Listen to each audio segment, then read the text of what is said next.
أعوذ بالله من الشيطان الرجيم بسم الله الرحمن الرحيم ربي اشرح لي صدري ويسر لي أمري واحلل عقدة من لساني يفقهوا قولي واجعل لي وزيرا من أهلي هارون أخي اشدد به أزري وأشركه في أمري كي نسبحك كثيرا ونذكرك كثيرا إنك كنت بنا بصيرا بسم الله الرحمن الرحيم لا إله إلا أنت سبحانك إني كنت من الظالمين. There's no God but you, glory be unto you. Indeed, I was among the wrongdoers. Bismillah ar-Rahman ar-Rahim. ربنا اغفر لي ولوالدي وللمؤمنين يوم يقوم الحساب. Oh Lord, forgive us, our parents, our forefathers, and protect us from falsehood and guide us on the right way. Inshallah. Bismillah ar-Rahman ar-Rahim. ربنا آتنا في الدنيا حسنة وفي الآخرة حسنة وقنا عذاب النار. O Lord, provide us the goodness of this world and help us see what this world points to and help us grasp the meaning of that which we're supposed to grasp and help us stay away from misguidance and protect us from all sorts of greed, jealousy, negativity, and wrongdoings. Amen. Bismillah ar-Rahman ar-Rahim. Hasbunallahu wa ni'mal wakil. Hasbunallahu wa ni'mal wakil. Hasbunallahu wa ni'mal wakil. In God, for us, God suffices, and He's the best disposer of affairs. Amin. Wa sallallahu ala Muhammadin wa ala alihi wa sahbihi ajma'in. Walhamdulillahi rabbil alameen. Amin. Assalamu alaikum, dear friends. Happy Sunday. Inshallah, everybody is doing well. We will continue on with the 7th ray. Thank you all for your patience while we were setting up. So we are on page 188, traveling around the universe, our human feelings and everything through this 7th ray from our friend Nursi here. So we left off last week talking about a few verses and actually discussing that. So pretty much how if you look into the root cause of everything or the source of existence of everything, everything stems and emerges from the same source. And I know there was a dialogue going on between similarity of things. And so, yeah, I mean, if we ponder on our existence, then we are so similar in that way because we are all created beings. I cannot claim ownership of my existence. And logically speaking, if I'm created, then I must have a creator. And so what does that mean for me in my practical life? So obviously we need to work this out. Just checking in to see if there's anybody who wants to add anything from any of their takeaways from last time. Feel free to do so. I'll give in a few seconds while I pull up the page. Okay, so we are on page 188 of the 7th ray. So again, we left off totally on page 188. So let's begin. Bismillah. That world traveler voyaging through different ages chanced upon the school of the renewer of the 2nd millennium, Imam Rabbani Ahmad Farooqi. He entered and listened to the lesson being taught by the Imam. The most important result yielded by all the Sufi paths is the unfolding of the truths of belief. The unfolding in clarity of a single truth of belief is preferable to 1,000 miraculous deeds and mystical visions. The unfolding in clarity of a single truth of belief is preferable to 1,000 miraculous deeds and mystical visions. I'm not quite sure what this latter part means, but if anyone wants to share anything on that, feel free to raise your hand. Let's see what is being followed here. So the Imam said too, in former times, great persons said that someone will arise from among the theologians and the scholars of the science of theology. So great persons that said that someone will arise from among the theologians and the scholars of theology. He will prove all the truths of belief in Islam with rational proofs and the utmost clarity. I wish to be that man, and maybe I am. There's a footnote here. Time has proven that the man referred to here is not in fact an individual, but the Risale-e-Nur itself.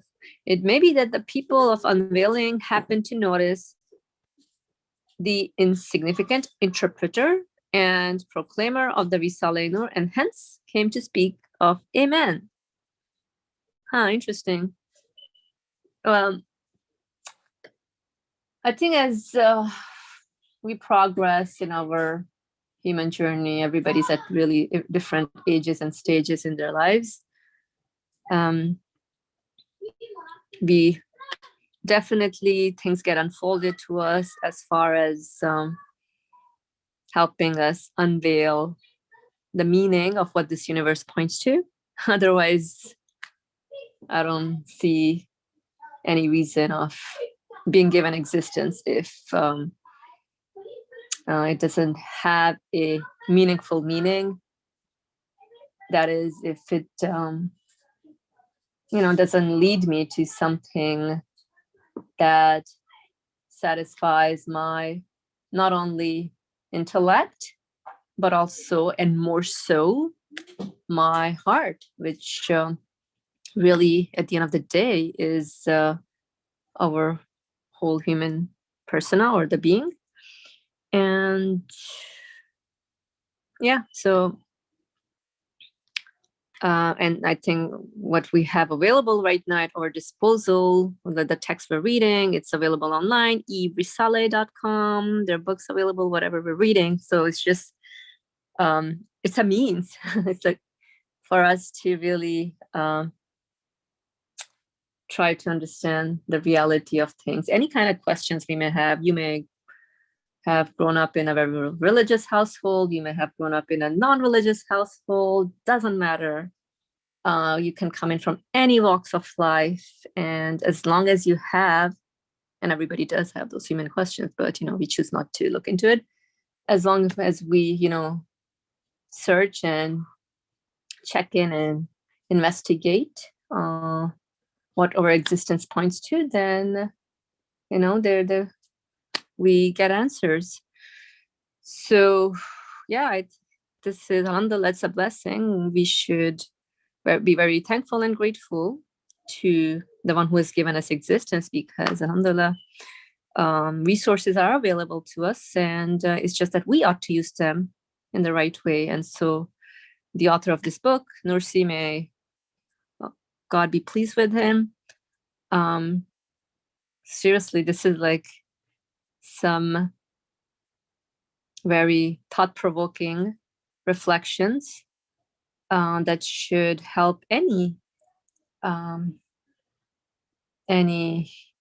searching human being to really ponder over further, like, experiences that we go through, feelings that come across to us, because it's nonstop. It's just like, how like the universe never stops working, like day and night.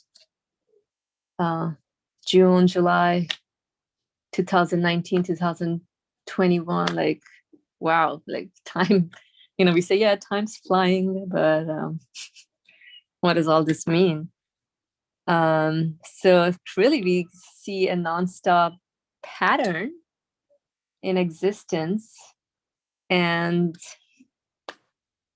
so really, what does all this mean for me in terms of how do I make sense of all the things I see in motion, all the change. My feelings and thoughts are also like the day and night, universe in motion, decades passing by, epochs. So it's got to be something about it. Otherwise, it gets overwhelming, if you just have things coming onto you and you don't know what to do. We know what to do about it. We're like, okay, how can I stop this? I mean, we cannot stop any of our feelings and thoughts from emerging, but we need to work out how to utilize them, direct them, inshallah, in the right way. Okay, just my 2 cents from what was read thus far, but I'll be interested if anyone else wants to add anything here. And particularly, I wanted to see what this last sentence meant earlier. The unfolding in clarity of a single truth of belief is preferable to 1,000 miraculous deeds and mystical visions. I have some thoughts. I'm still thinking on it, but if anybody wants to make a comment on it, go ahead. Go ahead, Sohail. Assalamu alaikum. So, what I understand from what he's saying here is that, especially when he gives this saying about in former times, is that belief is concerning reality, or the true nature of things, what things mean. In other words, it's sort of general and universal, and it can be understood by everyone, and it can be shared with everyone. Whereas sort of a miraculous seed of mystical vision, it's very personal, in the sense that you can't really share that with anyone. It's personal, and you can't necessarily prove it per se, because it's a very unique and personal experience. Whereas one can speak about belief very generally and very universally, and it's sort of, and anyone can take their sort of understanding from it, from the unveiling of the truth. That's why it's preferable to 1,000 miraculous and mystical visions, because it's clear. There is no doubt about it. Whereas somebody may have a vision or perform some miraculous deed, and I may doubt it, or I may have some suspicion, but nobody can have any suspicion about the truth of belief. It's not possible. Well, I mean, somebody can make claims, but there can be no true sort of doubt or speculation or accusation against belief, because anyone can confirm it for themselves. It's available to everyone. That's why Imam al-Rabbani places so much emphasis about an individual, or whoever that person or persons or group of people are, to prove all matters of belief with the rational proofs and utmost clarity, because that is of the greatest importance. A miraculous deed and mystical vision is not in and of itself important as it pertains to what is one's understanding or perception of the world, and therefore what does that mean about who I am and what I'm doing here, where am I going. Anyone can take a share from that, especially someone who, or someones, or people who prove or demonstrate the rational necessity of the beliefs and of Islam, because everyone can take a share from that. It's universal in that regard, and that's why it's infinitely preferable also. Thank you for sharing your comment. So yeah, I think generally speaking, everyone can conclude that the universe must have a creator, and there cannot be any denying in that, improving that. So, but from there on, whatever I do with this belief, is personal to me. So I think it does put one in a confident and hopeful mindset, just knowing like a single truth of belief, like generally speaking, something about belief, it puts me, okay, good, there's something, let me explore it then. And then obviously once you explore something, then it becomes a personal experience to you. Thank you. That was helpful. Alhamdulillah. Any other thoughts from anyone? Alrighty. So let me see. Okay. So the next paragraph here has, and again, the drill, anytime, just raise your hand, inshallah, if there's something that you need to share. He continued his instruction by saying that belief and the assertion of divine unity were the foundation, substance, light, and life of all human perfections. He continued his instruction by saying that belief and the assertion of divine unity were the foundation, substance, light, and life of all human perfection. That the hadith and ours reflective thought is better than a year's worship. And ours reflective thought, excuse me.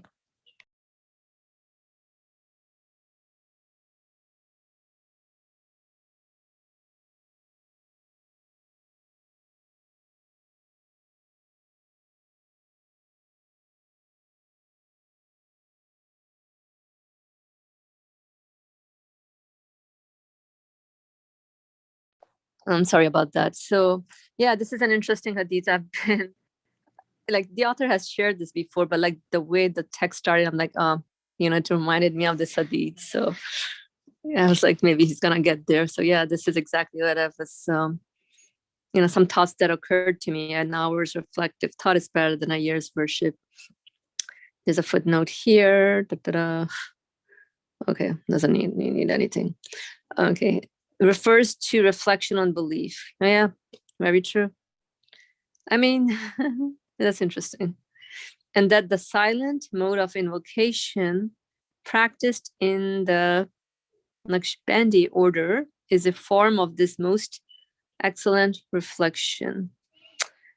And the silent mode of invocation, I'm sure this Naqshbandi order must be like a thing or like a system or something. I mean, I've seen the author mention this previously. So it seems that, some kind of whatever system you come up with, right? Some people say if you want to, you cope with different kind of situations differently. So anyway, so that's what the author is sort of mentioning, that as some kind of invocation that's practiced in some of this system is a form of this most excellent reflection. Okay. The traveler listened with utmost care. He turned and addressed himself as follows. It is thus that this heroic Imam speaks, that to increase the strength of one's belief by as much as an atom. Whoa, to increase the strength of one's belief by as much as an atom is worth more than a ton of gnosis or other form of perfection, and sweeter than the honey of 100 visionary experiences. Wow, this is interesting, actually. Wow, to increase the strength of one's belief.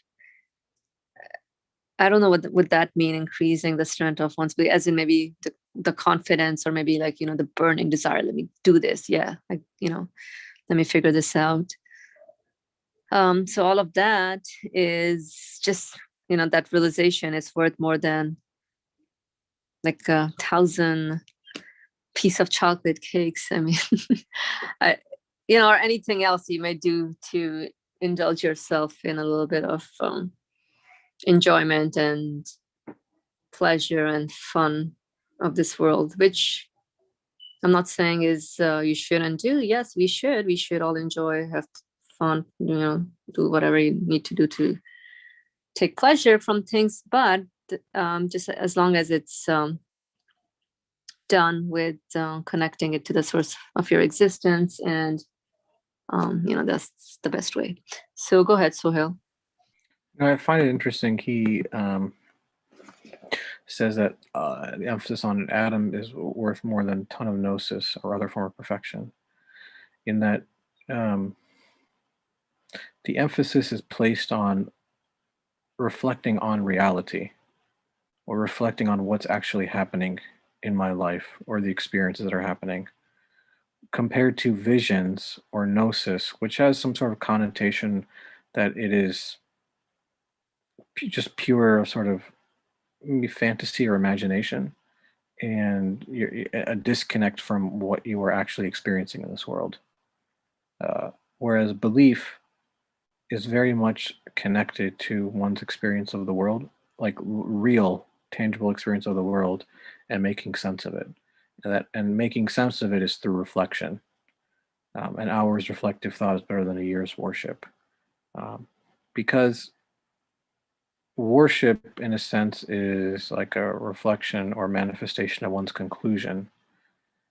And it's not necessarily the conclusion that is as important. It's the means in which you get there, or the reflection. And it's also in the sense that worship can just be sort of redundant, or just repetitive, without actually thinking about what is the worship what does the worship actually mean? What is it a conclusion about? And you need reflection on what is actually happening in your life to really give your worship meaning and context, and some sort of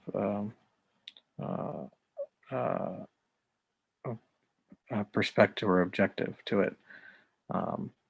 It is more difficult, in a sense, also to reflect, to really think about what's happening, than to just simply do something. I kind of find that in my own personal life, in that easier for me to not think, or to not, I guess it's impossible to not think, but to not reflect, and instead just do something else to preoccupy oneself. That's why he says it's better, because it really makes you consider what's actually happening in your life.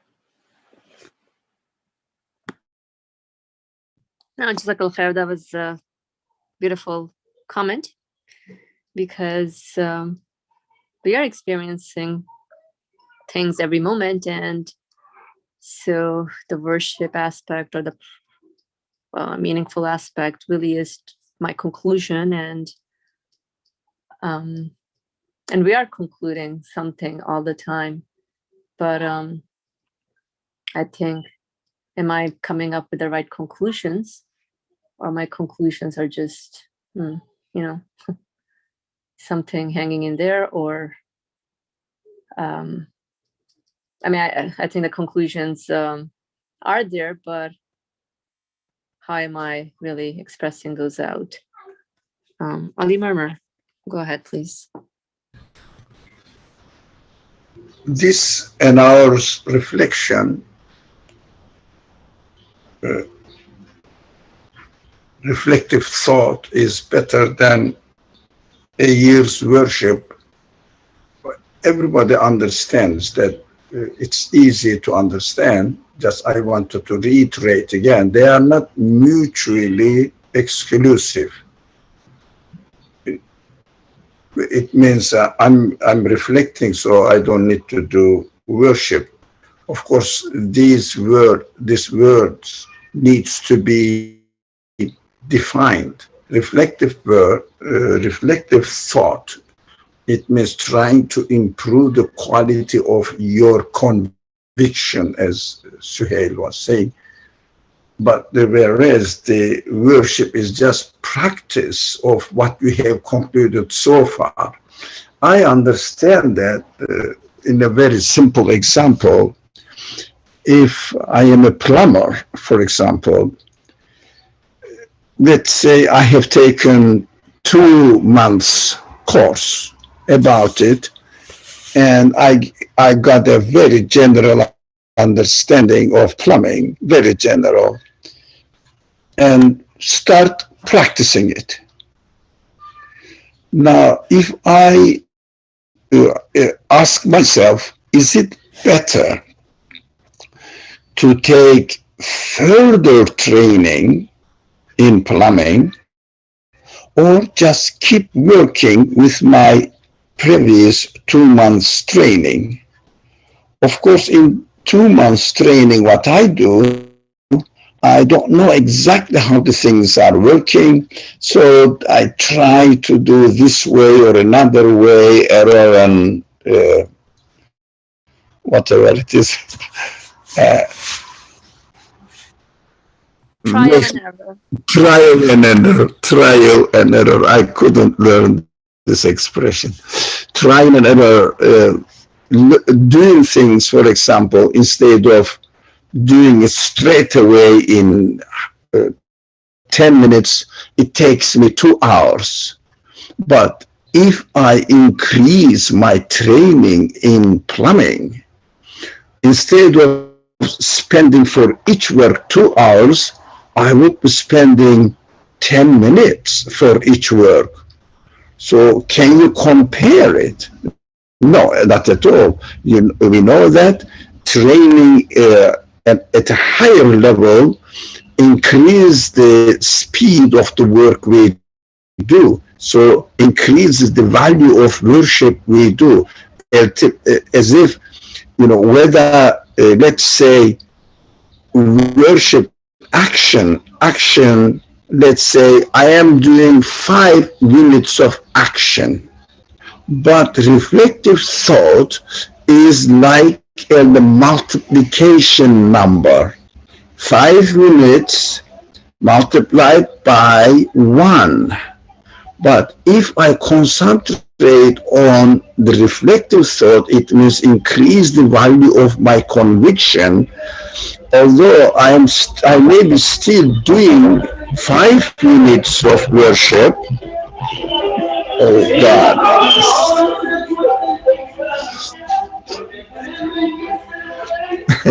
You can guess where I am living. So this is a car. Can you imagine? So instead, again, I am using 5 units of action, but multiplied by 2, by 3.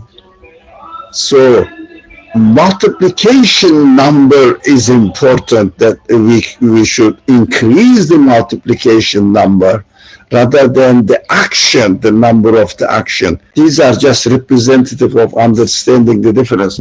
It doesn't mean that while I am reflecting or I'm practicing the reflective thought, it doesn't mean that I'm not going to do any practice.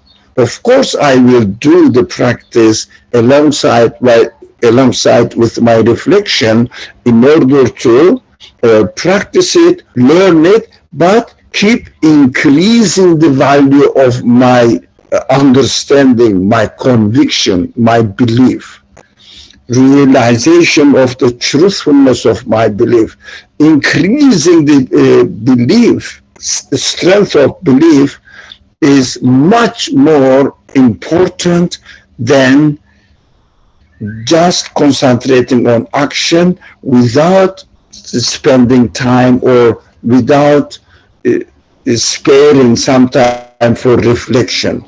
These are these two elements go hand in hand, but very heavy importance is on the strength of the belief. That's what I understood with very interesting hadith. That's what we have to do, the same thing as well. We have to concentrate on our reflections and understand the reality, the truthfulness of belief, so that our actions will increase in their value, not in number or the amount of time we are spending on it, but in their value. That is the importance of the value is much more important. Thank you. Thank you, Brother Ali. That was interesting comment as well.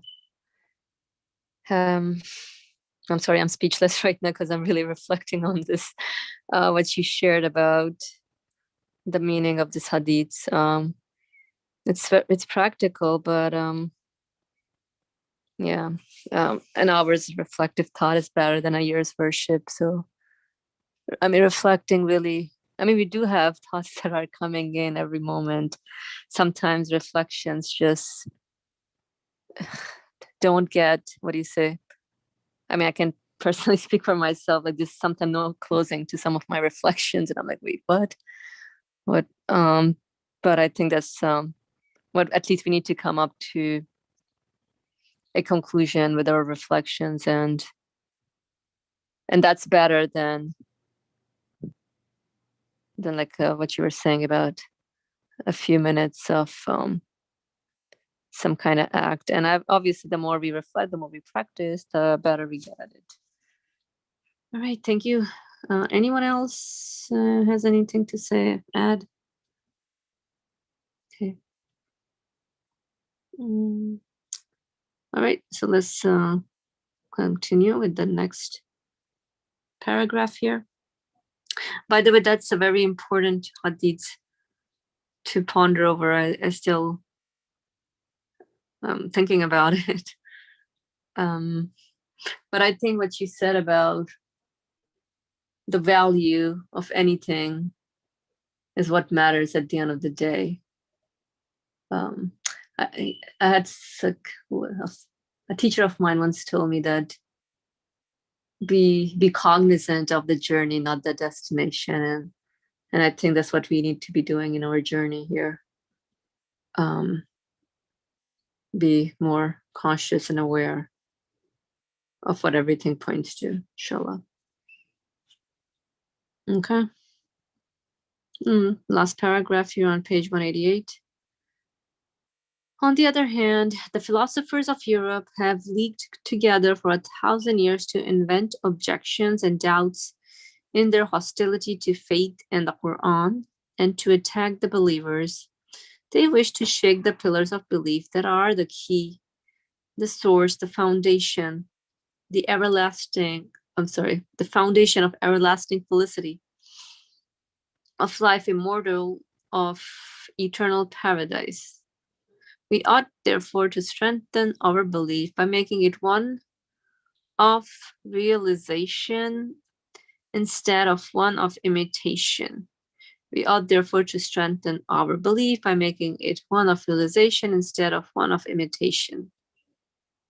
So come, let us advance in order to bring the 29 degrees of faith that we have found, each as powerful as the mountain, to the blessed number of 33, the number of litanies that follow upon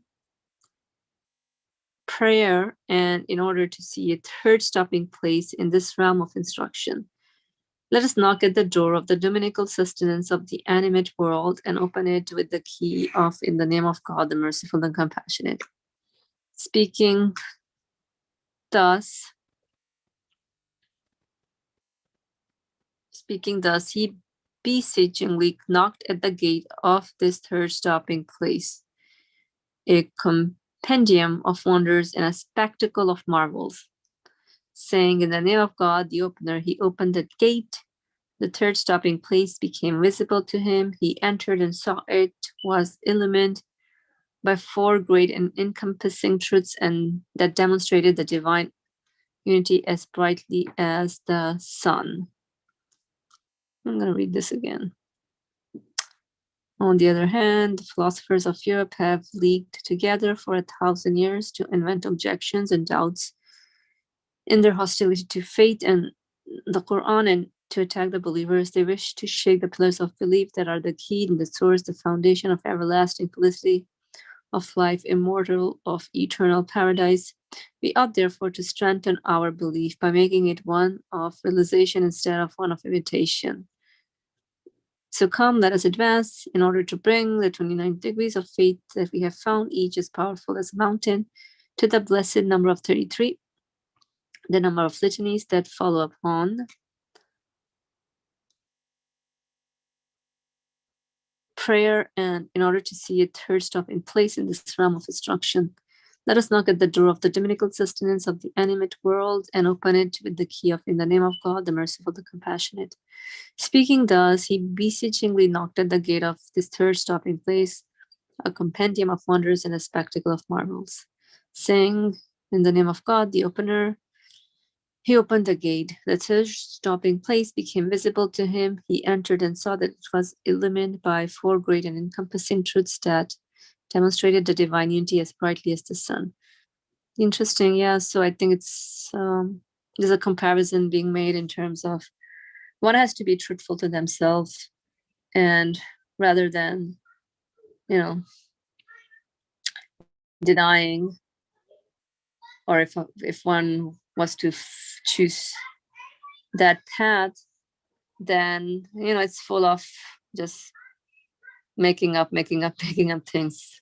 It's like an infinite, ever-ending loop of you can just, if you don't want to really take into account of the meaning of the experiences, and obviously one goes that route. And so I think going back to what Brother Ali shared about strengthening over belief with realization, it's really like with the reflective thoughts, and also referring to the hadith here.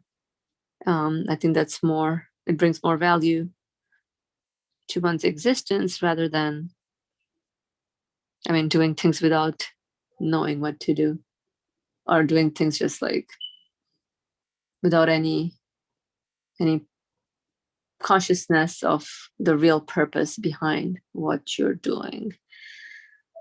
Okay, any comments from anybody? Anything?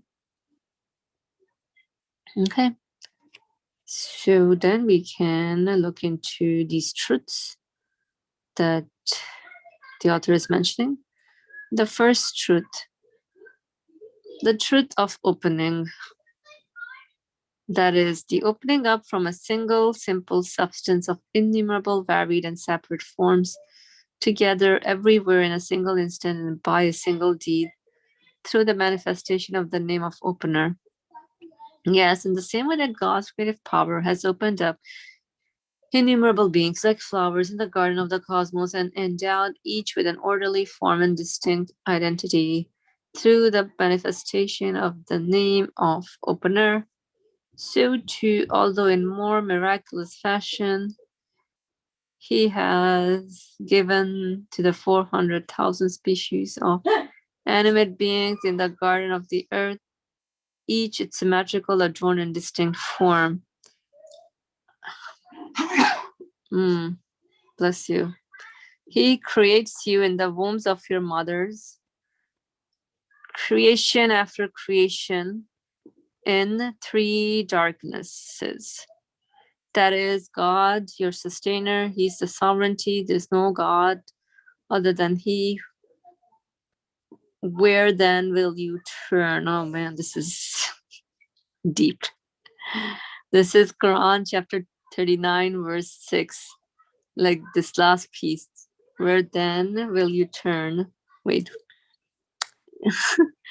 Really, it's drawing our gaze to things around us by looking at things we bypass.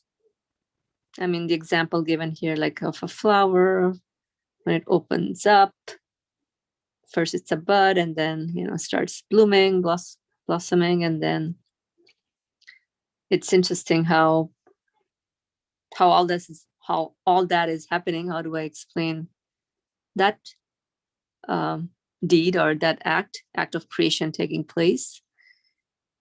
And then, but all of this is happening simultaneously at the same time, and then everything is given its symmetry, art, qualities, and I think something to look into. He creates you in the wombs of your mothers, creation after creation, and three darknesses. Yeah, I think it refers to, perhaps even we can look into the stages of our lives as well, from childhood, adulthood, and then old person. So we are all going through all that. And just like stages, we notice of plants, everything has stages. As far as the way they come into existence is concerned, same thing. And within these stages, we also notice some other stages. It's like change is constantly happening, bottom line. This is a very, I think, interesting universe. Everything is just in motion, but I'm sitting down right now, but like I'm not even, I don't think of, oh yeah, everything is in motion, everything is rotating, but that's why these type of verses sort of draw our attention to the dynamic nature of this universe. Nothing is hidden from God, neither on earth nor in the heavens. He it is who forms you in the wombs as he wills. There's no God but he, the mighty, the wise. This is from Quran chapter 3, verse 5 and 6. Yeah, same thing here. The one who's giving existence, the one who's operating over the universe, setting up the stage, must know it all. I'm the one who I guess is confined to the boundaries or limitations of this universe that I don't have. I mean, I get knowledge, I acquire, but I cannot get to an endless or infinite knowledge. But the one who's the owner of the knowledge that I experience is nothing is hidden from such a one. As these two verses indicate, the strongest proof of divine unity and the most remarkable miracle of divine power is God's opening up of forms. Because the opening up of forms is repeatedly established and expounded in different ways elsewhere in the Risale-i Nur, and particularly in the 6th and 7th degrees of the first chapter of the second station of this treatise, we refer the discussion of this matter to those places and restrict ourselves here to the following.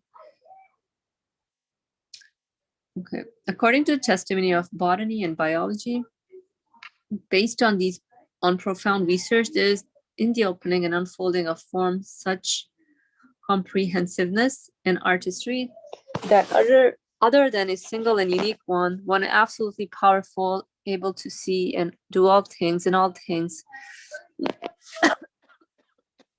No one could undertake this comprehensive and all-embracing deed.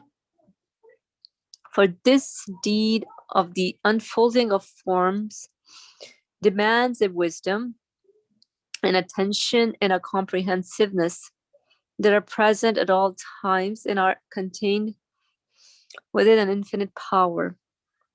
This power, in turn, can be found only in that unique being who administers the whole cosmos. According to the testimony of body and biology, based on profound research, there is in the opening and unfolding of forms such comprehensiveness and artistry that other than a single and unique one absolutely powerful, able to see and do all things in all things, no one could undertake this comprehensiveness and all-embracing deed. Good point. So all these in like delicate qualities, artistry qualities we see around us, what can we attribute the existence of such qualities to? And For this deed of the unfolding of forms demands a wisdom and attention and a comprehensiveness that are present at all times and are contained within an infinite power. This power in turn can be found only in that unique being who administers the whole cosmos. So yeah, the one that's the source of existence of all the qualities that we see around us, is the one who possesses infinite power.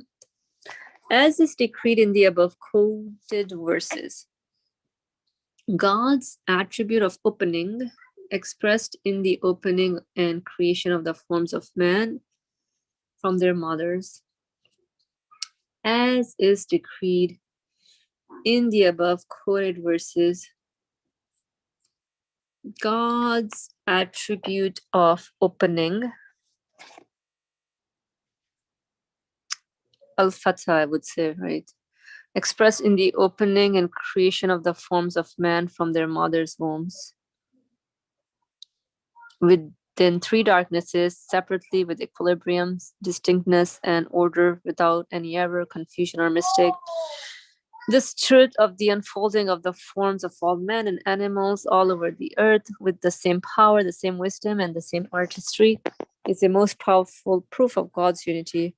For to comprehend and embrace all things is itself a form of unity that leaves no room for the assignation of partners to God, just as the 19 truths of the first chapter, bearing witness to the necessary existence of God, also attest the existence of the Creator through their own existence, so too they bear witness to his unity through their comprehensiveness.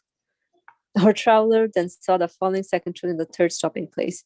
So pretty much this first truth is again drawing our attention, making us conclude all the stages of life that we experience here, not only around us, but ours as well. The stages of our existence that we go through is, it's a proof that, or it's a witnessing of an absolute,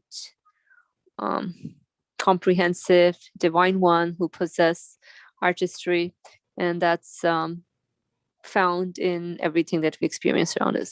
Okay, Ali Mermer, go ahead, please. This the truth of opening, which is the translation of the word Fattah, Fattahiyya. Oh, it is interesting, very interesting to me, because it is different from creating. If someone says a thing in the universe, whatever it is, an animal, a plant, or anything really you can think of, is given existence, that is called the act of creation. Yes, it is correct. It is an act of creation, but this act of creation is taking place in such an amazing way. It is easy. It would be easy to compare it to human actions. In human actions, what we do, we have a plan in our mind, yes, and according to our plan, we are going to do something. Let's say I'm going to make a cupboard, for example. What I do, I take one piece and another piece and adjust to it, to each other, and make them together, and then another piece, addition, and then I reach the completion. Maybe, if it is the right word, perfection. Here is a cupboard ready for you. In my action, I always add a piece to it. That gives, makes it clear that I am adding pieces upon another piece, and the main piece, and I am adding more and more. It is more obvious when we look at the building of a building, a house. What we do, we put the bricks on top of each other, and then after a certain time, the house becomes perfect. At the end, we put the roof on it, whatever, and then make it complete. But it is so interesting. The act of creation is not taking in this way. At every stage, the if we are talking about the house or about the cupboard examples, take it and for example, an animal is created in the womb of its mother. Every stage is perfect. At every stage is perfect, but it is opening up, like the seed has all the information of a tree, for example, or a plant. Now, what happens? It is every information needed to give existence to the tree is already there. It means the one who is creating the tree is not making it perfect by adding something else.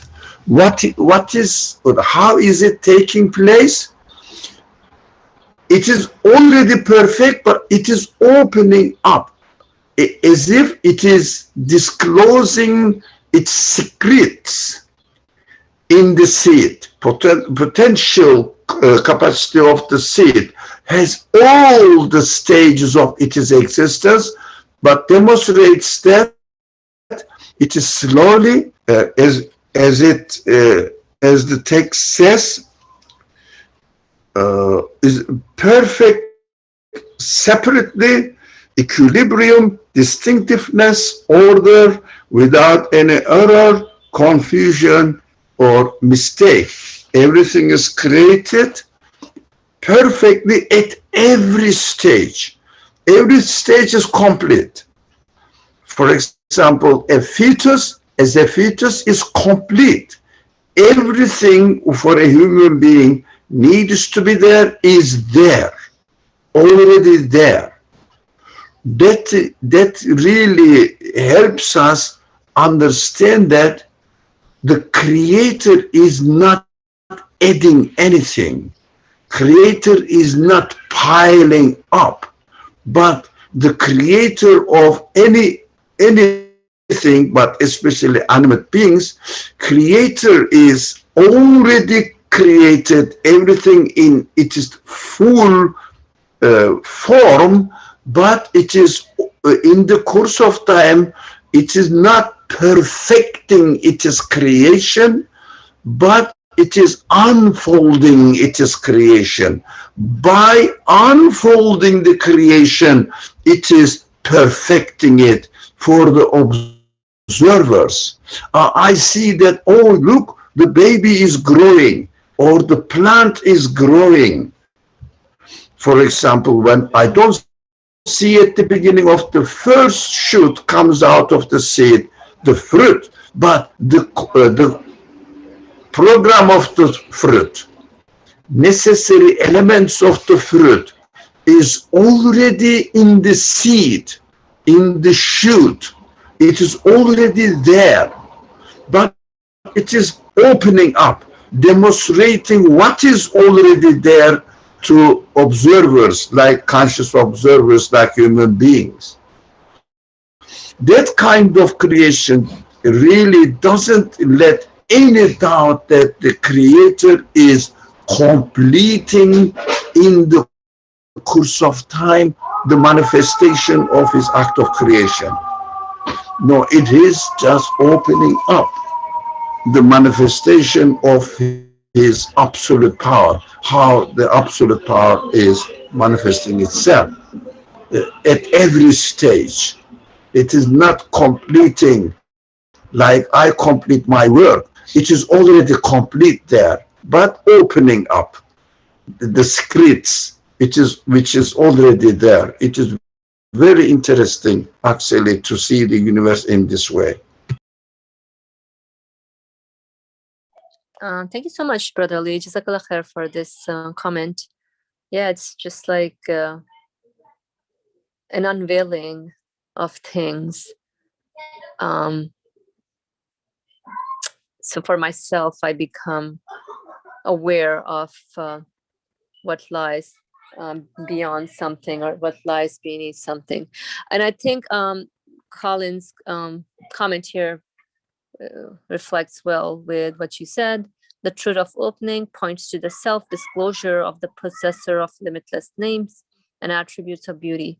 Thus, opening is ubiquitous and continuous. Thank you. Okay, so that's about it for today. Inshallah, thank you all for joining us in. Next Sunday, we can pick up from the second truth, the truth of mercifulness. A lot to reflect on, inshallah. Bismillah ar-Rahman ar-Rahim. Subhanaka la ilma lana illa ma 'allamtana innaka antal alimul hakim. Glory be unto you. We have no knowledge save except that which you've taught us. Indeed, you're all knowledge but all wise. Wa akhiru da'wahum anil hamdulillahi rabbil alamin. Bi hurmati sirri